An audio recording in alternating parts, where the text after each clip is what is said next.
I felt like I could trust this Wakka, so I just had to ask. It's true Xanarkin was destroyed, right? 1,000 years ago? So Wakka, about Wakka, where to start with Captain Wakkadoodle? Long time ago, there were a whole lot of cities in Spira. Big cities with machines to run them. People played all... Captain Wackjob. Captain Pac-Man sound. Wakka, Wakka, Wakka, Wakka. Captain, this is not John DiMaggio. Captain all about Mary. The haircut, you see. Captain Bender, who bends hair for a living. I still cannot fathom that's the same. It can't be. It's just so weird. I refuse to live in this reality. But that is reality. Wakka and Riku couldn't both be lying. Oh boy. So... Okay, so people like to complain about Tidus's annoying laughter. Why doesn't anybody say anything about Wakka's laughter? It's hideous! And it's not meant to be hideous for comic purposes like Tidus's was. But nobody says anything about that. That drives me to drink. It's terrible. Maybe if I could find Sin one more time, I could go home. For now, I just live life until that time came. No more worrying. Okay. I guess the first problem we run into Wakka is that he really wants us to join his Blitzball game, even though his first job is Guardian for the Summoner Yuna, which has to accompany her to her pilgrimage that serves the purpose of saving the world from sin. So that would be his priority as a Guardian, which is his job. It's in his damn job description. More on that later, by the way. And yet he derails the plot, the momentum of the narrative. Even after seeing what sin does to people, he still wants to go and play into the Blitzball Championship tournament. Because he really wanted his Rocky comeback moment. Because his loser team has lost in the past 23 years, which makes me question how old Wakka is.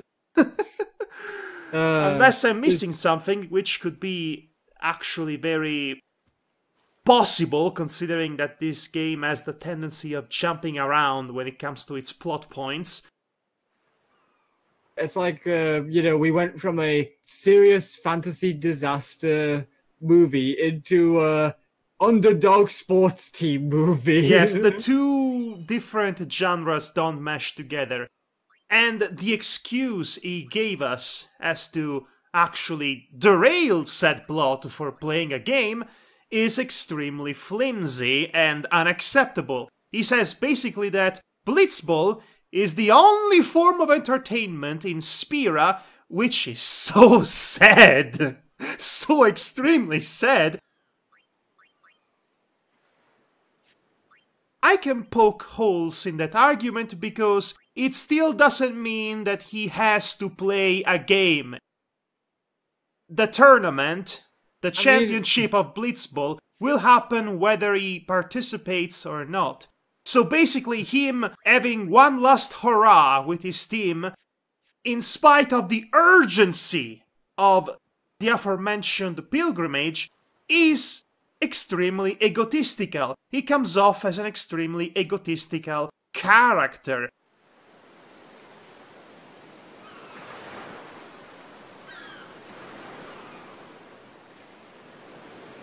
Yeah. And to top it all off, then I actually get to play a game of Blitzball, and I don't want to play it ever again! It's the worst fictional sport I've ever seen. This makes Quidditch make sense. It's turn-based aquatic hot potato with overcomplicated boring rules. It goes on forever. It's the gameplay equivalent of an appointment at the dentist. Oh, wow. It's a long, dreadful line, and then you have the excruciating execution. I dreaded every minute of wait, because I already knew it by reputation. I played it once, and it was so much worse than I could ever expect it.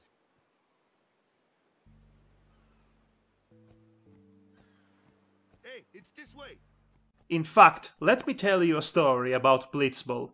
Yeah. So I was losing 1-0 in that game. Yeah. And then in the second time, I actually managed to use a sphere shot, which is a technique of ball kicking underwater. Yeah. And, oh wait, hold on. Right. Hold on. Long live the king!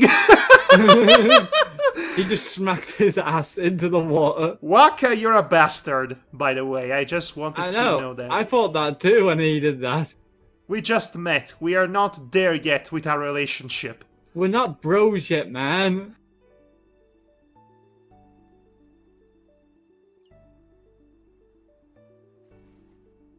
So anyway, so the Blitzball. In the second time of the game, I finally managed to score a goal. Or at least I thought I did, because as soon as the ball was reaching the goal, Yes. the game cut to a cutscene, and it denies my point! Oh, gosh. It's the cutscene that brings Wakka into the game for his heroic comeback, and they still lose 1-0! And you know what? At the end of it, it did not matter at all the result of the game, because the plot abruptly recommences. So that was all a gigantic waste of time. But, oh wait, you have won the privilege of go back and playing Blitzball whenever you want. Every time I go to a save point, I see the option Play Blitzball included right under save, and I feel insulted beyond belief that that's there for me to look at, that I have to look at it every time I save the game. It just drives me to drink the ocean. You know that what really surprises me, right? What? That Wakka is, as a character, is so ingrained in his belief that Makinu is bad, Makinu, we shouldn't trust it, sort of thing. And yet, Blitzball uses it. Yes, well, So what? Wakka being a hypocrite, who could have ever thought? And you know what? I have a lot more to say about his character in relation to his religion beliefs and how much of a bigoted racist he is towards the Albed. Yes. But it's not just that he's a bigoted racist, that which already makes him unlikable, and yet you're stuck with him, because he's actually the best playable character, paradoxically, with the freaking Blitzball! But anyway, the worst part is that his dynamic with the rest of the party members actually makes the party members look real bad simply by being around him, because nobody really calls him out on his bigoted racism. They don't even try oftentimes, they just accept him for who he is, which in turn makes them enablers, or worse, tacit racists. And that really ruins all the characters at once. Yes. I could accept Teriton not saying anything, considering this is not his world, and he's learning to live in it. But he's the only one who actually tries to call him out on something. Keyword tries. This game does not have the guts to properly address the racism and the bigotry. The amount of commentary that this game bothers to do is religion is bad, and the amount of spiritual crisis that Wakka experiences as soon as he discovers that indeed religion is bad is wow, religion is bad. That's a bummer, brother. And that's it. That's it. What a waste of a character arc. What a waste of a theme. What a waste of everything. If the purpose of the character was to point out the inherent bigotry of religion, they did not even do enough of a good job for that. No. Because of the reasons I've just explained. So, the continued existence of this character is a detriment to the entirety of Final Fantasy X. And I cannot believe he is the best character to play in this game. He is the most useful character to have around. I've gotten myself pretty early on the Blitzball with the stone touch equipped to it. Which is awesome. It's ridiculous! I basically petrify all the enemies in one shot for the most part. And I don't even need to use the spear grid for the longest time, because I have Wakka and his petrifying ball winning matches instantly. Oh, and don't get me started on Lulu and her doll of death, which I also have. It's a doll equipped with death touch, and it kills enemies instantly unless they are immune to it. Yeah, it's awesome. You follow me on Twitter, right? So you should have seen all the posts I put up there. Yes, in relation to my discoveries of this game. I certainly have done. So this was a good time to talk aplenty about everything that's wrong with Wakka as a character and his role in his poorly executed role that is in this whole game. By the way, I'm going to say this about the character design, essentially. Yes. The Wikipedia post says here that the focus was to ensure that characters came from different regions and cultures that bore distinctive characteristics in their clothing styles. The characters, looking at them in the full motion video scenes, they have a distinctive Asian appearance. Yeah. Which I like. You don't often see that in JRPGs. Usually more anime-esque aesthetics are preferred. This one stands out by being different. I mean, Final Fantasy VIII came close because the fact that they... because Final Fantasy VIII was inspired by Japanese dramas. You know what those look like, right? Yes. Yes. Yeah, so... I've seen them myself. And I can actually vouch for this source just based on how it looks. Okay, so also they say here, so that they could quickly and easily be identified as members of respective subgroups. For examples, the masks and goggles of the Albed give the group a strange and eccentric appearance, while the attire of Ronso lend to them being able to easily engage in battle. That's a nice detail to learn about. Tidus's relationship with his father, Jekt, was based stories throughout the ages, such as ancient Greek legends. I mean, there is one in every culture.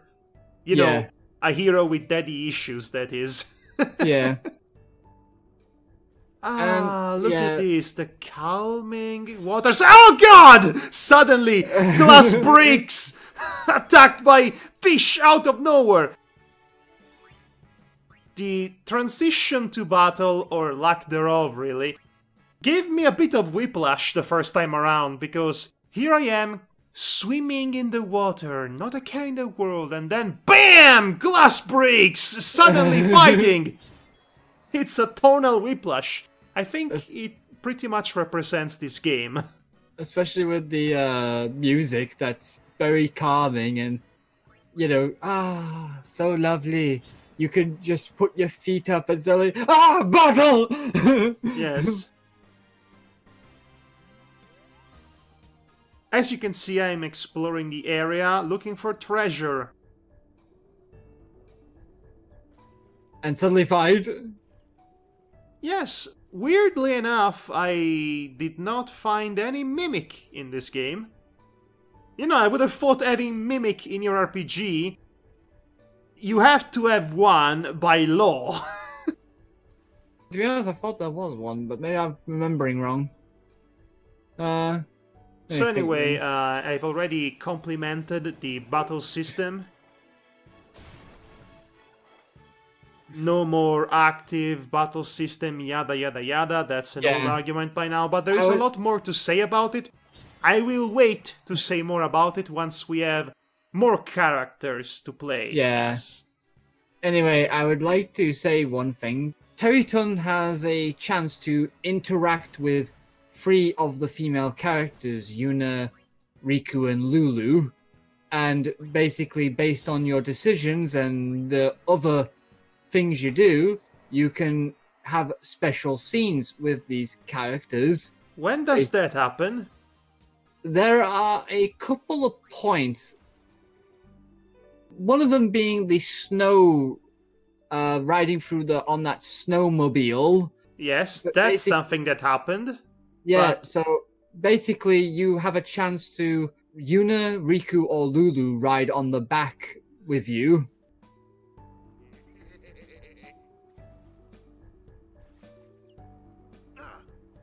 Yeah. Oh! Betrayal! Let me go! Got a favor to ask ya. If you don't do me this favor, I'm going to kill ya, brother. I'm gonna drown you if you don't come on my team, brah. You know, there are more civilized ways to ask for favors, you Captain Whack job. Oh my god, look at that wad of air. It looks like they used him as human bait. Maybe that's what he's for. They put on an end of a fishing rod. Come on, let's go play Blitzball, brother. Come on, let's waste the time of the plot, brother. Okay, I've said anything I could have possibly have to say about Blitzball, so let's move on. Yes, I know. I thought then that Blitzball and Sin were the only So the fact the game decides... Blitzball! So the fact the game decides to, you know, give you this opportunity to get closer to one of your favorite female characters, the game is like, you want Yuna, right? But I've been working towards Lulu. It's like, nope, here's Yuna, she's your love interest. Actually, it's a good thing I did not know that, because it was entirely pointless. In fact, the scene I've gotten with Lulu really was about Yuna. Yes. I know, right? And I would not want to have a scene with Riku because she's 13! And plus she also talks about Lulu. I mean, not Lulu, she talks about Yuna. Because, as it turns out, Yuna is her cousin. Which is a plot point I almost entirely forgot, because it was only brought up once, before being forgotten for several hours, and then brought up again, casually, when the time was right. Yes. Well, I didn't forget. I just basically, I kept it in the back of my mind, you know, thinking, okay, what's the payoff to the whole family thing? Also, how stupid is Wakka that he didn't even know that Yuna, his charge was half Al-Bed. Not only is he a bigoted racist, he's a complete moron. In fact, he's also a sociopath incapable of human empathy. And yes, I am referring to the Pretty Festival fireworks incident. Oh. Okay, so this is where the recording ends. Thank you for joining us, everybody. We shall resume in the third and final hour of this playthrough when... plot happens? Plot! I forgot what one was. See you next time. Yeah, take care, buddy.